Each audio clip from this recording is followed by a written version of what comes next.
Hello, everyone, and welcome to this Southeastern 14 preview. It is SEC Week 3 action as we have a cross-conference matchup, actually, with a ACC team in the Miami Hurricanes coming out to College Station to take on the Texas A&M Aggies.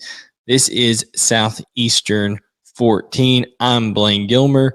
Myself, Chris Lee, and Blake Lovell, we break down every game in the SEC all season long, give you a preview for each one. So if you like the content that you hear today, subscribe, give us a like on here, turn on notifications because we do go live each Wednesday night at 9 o'clock to go even further into these matchups and interact with people in the chat. So without further ado, let's go ahead and get into this one here with Miami going out to Texas to take on the Texas A&M Aggies. This is a 9 o'clock prime time game, 9 o'clock Eastern, 8 o'clock Central on ESPN. Even after losing to App State last week, Texas A&M opens up as a 5.5-point favorite over Miami. Miami struggled a little bit with Southern Miss in certain aspects of the game, gave up a couple of big plays through the air, but that is kind of a pass-happy offense out there at Southern Miss and not a bad football team at all. Miami ends up taking care of business against them and is 2-0 on the year. But, you know, this is intriguing that the line is 5.5. I think you'll see that one come down, a little bit as this week goes on. The over-under only at 48.5. So one thing that Vegas still is confident of is Texas A&M's ability to play some defense, and this is going to be more of a low-scoring contest in their minds. So, like I said, Saturday the 17th at Texas A&M at Kyle Field, 9 o'clock on ESPN. Miami leads the series all-time 2-1, and Miami won back-to-back contest in 2007 and 2008 in this series. I'm calling this one the Expectation Bowl in our headlines here because Miami's expecting to be able to kind of plant a flag out there in SEC territory and say, we're back. We're ready to kind of take on the world type deal under Mario Cristobal. And boy, Jimbo Fisher, year 5, a home loss to a non-Power 5 school, paid App State $1.5 million to come out and 1.5 mil to come out there and beat you on your home turf. There's no production at the quarterback position. We'll get into that in a little bit, but what are the expectations? Miami's expecting to come out there and say, we're back. Texas A&M, is the expectation to have a number 1 recruiting class and then go 8-4 or worse every year? Are the expectations to win the SEC West, and ultimately play for national championships? Because that is not what it seems like Texas A&M is in the direction to do right now. That program is not moving that way, and it is year 5 under Jimbo Fisher. And yes, I know they have a lot of talent stored up, but man, got to see some improvement rapidly here from A&M. Got to do something with that talent.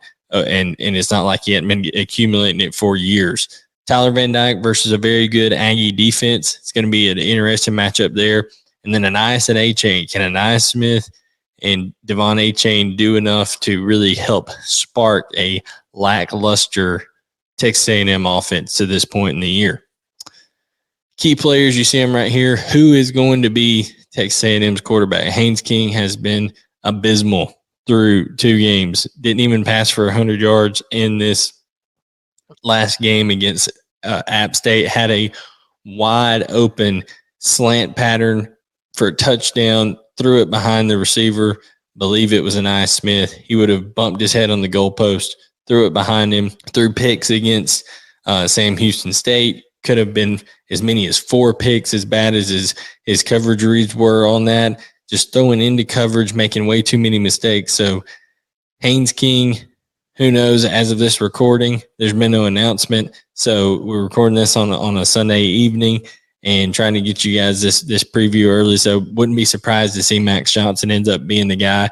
And if he does, I'm sure there'll be a little bit of spark there. But Max Johnson has had his struggles as well at LSU, so it'll be interesting if he does get his first start there. Tyler Van Dyke on the other hand for Miami is tried and true, proven quarterback that is really blossoming into his own. Made a mistake or two against Southern Miss, but he'll look to have those things corrected as they go into this matchup at Kyle Field. But Xavier Restrepo, talented receiver. He's got an explosive running back with him in Henry Parrish. Jahleel Skinner's a big tight end target that he can go after. But that Miami offensive line has to protect him better because Texas A&M's front is good. It's got some young talent mixed with some guys who've been there for a couple years. They did have some problems handling some pressures from Southern Miss last week. So it's going to be interesting to see how that offensive line holds up in what could still be a raucous Kyle Field environment, especially if Texas A&M has some success early on. Caleb Johnson, Tyreek Stevenson, Akeem Mesidor. Tyreek Stevenson, a transfer from Georgia, is going to be playing corner for Miami. Akeem Mesidor, transfer from West Virginia, provides some pass rush for Miami up front. Wayman Steed Jr.'s middle linebacker. James Williams is a talented safety, 6'5", 225 pounds. They can move him all around the field. He's just athletic as heck. So look for James Williams to be active in this one on the back end of Miami's defense. And over on defensive side for Texas A&M, at the end of that game last week, App State was able to run the ball when they needed to, and it's going to be those young DL players that are going to need to provide some energy because it just looks like a lack of passion, a lack of energy around this Texas A&M team. So Walter Nolan, Shamar Stewart, LT Overton, all these guys that are on that team, they got some play in that game, and we're in key situations. So they're going to need that energy from them.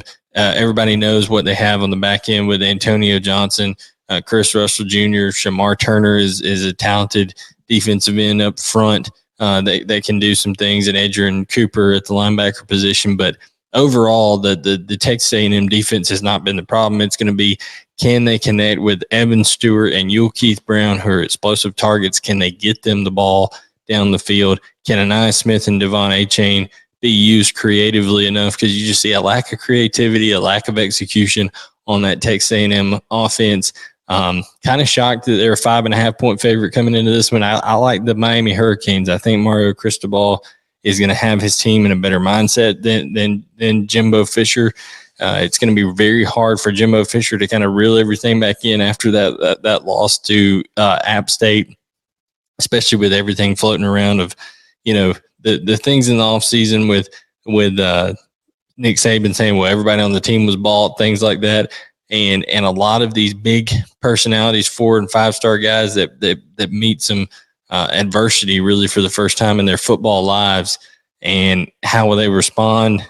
I tend to think that Miami's got a little bit more motivation. Cristobal and Jimbo Fisher, both from the Nick Saban tree, so there's going to be some familiarity, some overlap in their styles of doing things.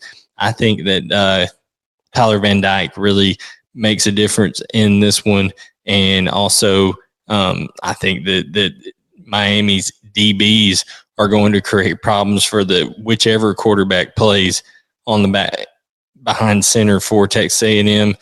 Tyreek Stevenson, James Williams, Ivy over there at the corner. These are all long, athletic guys that can really play. Will all be NFL guys. I like them to cause problems and turn the Texas A&M quarterbacks over. And I think Max Johnson, you see that 23 points. I think Max Johnson, if he does play, will provide a little bit of spark, and they'll put some more points on the board. Maybe even the defense gets a score out of things, but in the end, I don't think it's enough.